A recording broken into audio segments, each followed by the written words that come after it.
Me oleme täna kuulnud jõuluevangeeliumi Jeesuse sünnist. Me oleme kuulnud tunnistust, et jõuluaeg on ka see, kus me ennast läbi katsume, soovime üksteisele rahu, kui vaja, palume andeks, kinnitame, et me armastame üksteist. Ja jõuluaeg on ka see, kus pered kogunevad ühise laua taha, võib-olla mõned saavad harva kokku. Viimastel aastatel, viimasel 2 aastal on seda kogunemist pisut piiratud, aga olgu need jõulud nendes võimalustes sulle just selleks, et sa teeksid kõik, mis on võimalik ja tunneksid rõõmu Jeesus lapsest, kes siia maailma on tulnud patuseid päästma, meile lootust kinkima, aga tunneksime ka rõõmu üksteisest. Et inimestest hea meel, nagu jõuluevangeeliumis on öeldud. Me kuulsime täna Johannese evangeeliumist mõned mõtted, aga ma kordan veel siit viimasest kuuldust. Ja sõna sai lihaks, elas meie keskel ja me nägime tema kirkust nagu isast ainusündinu kirkust täis armu ja tõde. Jah, meie kõik oleme võtnud tema täiusest ja armu peale. Seadus on ju antud Moosese kaudu, arm ja tõde aga tulnud Jeesuse Kristuse kaudu. Keegi ei ole iialgi näinud Jumalat, aga ainusündinud poeg, kes on isa rinnanajal, tema on meile teate toonud. Tema on meile teate toonud. Siin räägitakse armust ja tõest. Me oleme kuulnud, viimastel aegadel räägitakse ka tõejärgsest ühiskonnast, tõejärgsest ajastust. Seda on väga keerukas mõista, aga kui mõelda sügavuti, siis sellel sõnal on ka oma tähendus tänases päevas. See tõde, mida Jumal on inimesele kaasa andnud, Jumala sõna, südame kaudu, tema tunnetuse kaudu on nii mitmetes asjades pööratud ka pea peale ja sellepärast see ütlus, et me elame tõejärgses ühiskonnas, olgu sulle mõtlemiseks, läbikatsumiseks ja juhtimas sind tõelise tõe juurde. Jeesus Kristus on öelnud, seesama Jeesus laps, kelle sünnipäeva me täna tähistame, mina olen tee, tõde ja elu. Mõned aastad tagasi oli meil siin Maarja kabelis kohtumine näitleja ja näitejuhi Lembit Petersoniga ja nagu ikka, ta rääkis oma elust, sai küsimusi esitada ja talle esitati küsimus, aga ütelge palun, mis asi on tõde? Ja näitleja mõtles, pisut ütles, ma ei oskagi muud vastata kui seda, mida Jeesus Kristus on öelnud, mina olen tee, tõde ja elu. Ja kui ma lugesin siit, et Jeesus on meile teate toonud, Jumal on oma ainusündinud poja saatnud, siis esimene teade, mida täna südamele paneme, et Jeesus on saatnud teate, et tema ongi tõde. Ja kõik see, mida ta on õpetanud, rääkinud, see tuleb meile õnnistuseks, kui me seda järgime.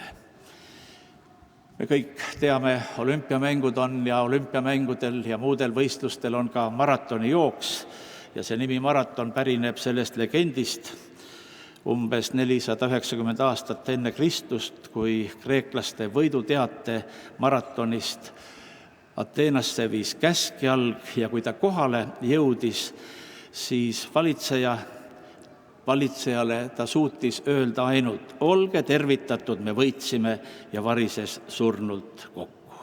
Ja 1896. aastast nimetati maratoniks esimestel kaasaegsetel olümpiamängudel kavas olnud ülipikama jookse ja nii on see ka tänase päevani.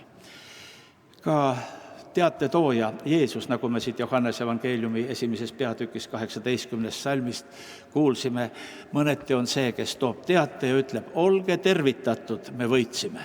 Kõik me oleme võitnud, kes on selle teate vastu võtnud, mida Jeesus Kristus meile on toonud. See on Jumala sõnas kirjas, seda on Jumala kodades, kirikutes, palvelates 2000 aasta jooksul korduvalt räägitud ja see on sulle ja mulle alaliselt ka kättesaadav.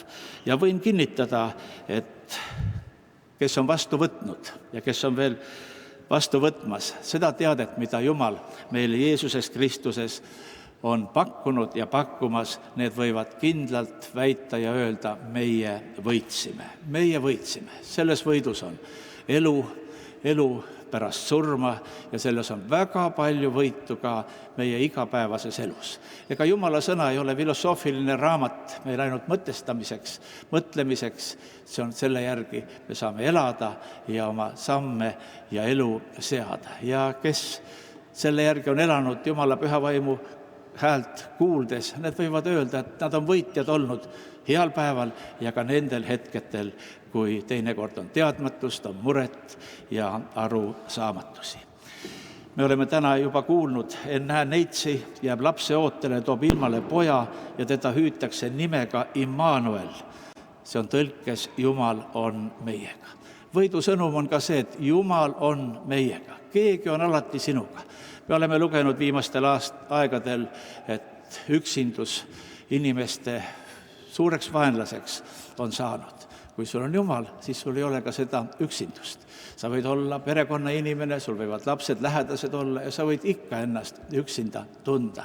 Aga üks imeline asi on, kes on leidnud issanda, see võib ka kinnitada, et selles üksinduse hetkes keegi on tema kõrval ja seda 24 tundi. Psalmist ütleb, Jumal on meie varjupaik ja tugevus, meie abimees kitsikuses ja kergesti leitav.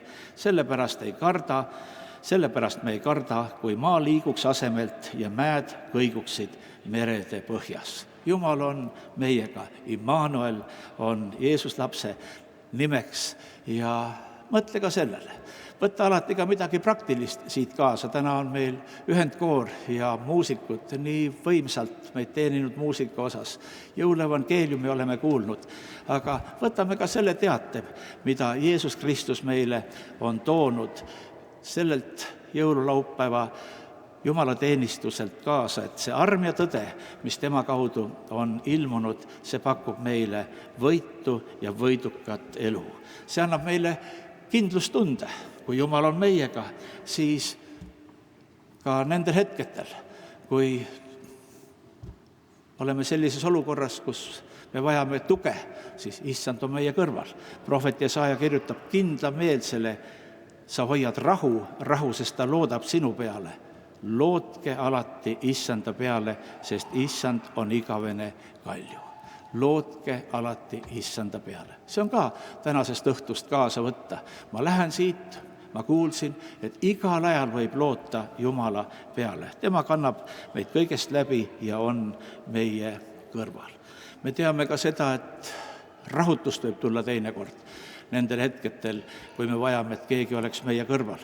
Ka teade, mis tuleb Jeesuselt Kristuselt, ütleb nii Johannese evangeeliumis, rahu ma jätan teile, oma rahu ma annan teile.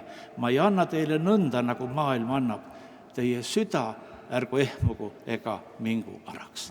Ma usun, et igaüks me võime mõelda, et meil on neid hetki olnud, kus süda on muutunud, kuidagi araks, me oleme ehmunud, aga issand ütleb, oma rahu ma jätan teile, ma ei anna teile nõnda, nagu maailm annab. See on ka jõuluõhtu sõnum, seesama Jeesus Kristus, kelle sünnipäeva me täna tähistame.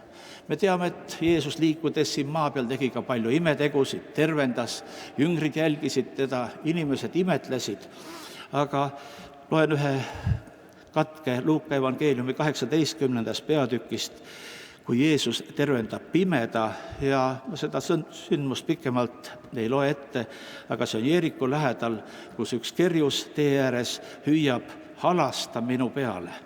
Ja Jeesus peatub tema juures ja küsib talt, mida sa tahad, et ma sulle teeksin. Temaga ütles, issand, et ma jälle näeksin.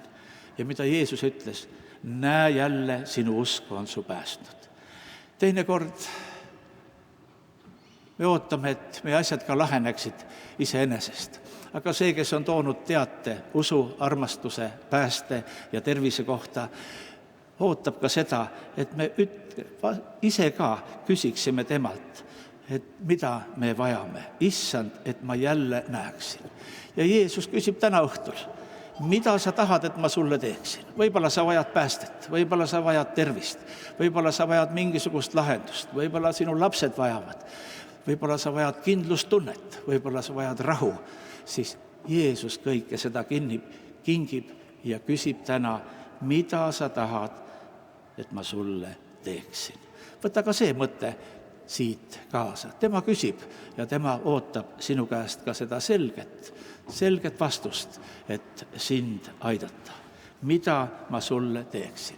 Ja kui seda teksti edasi lugeda, siis seal on öeldud, et Jeesus ütleb sellele pimedale, kui ta sai nägijaks, mine, sinu usk on su päästnud, ja ta läheb Jumalat ülistades.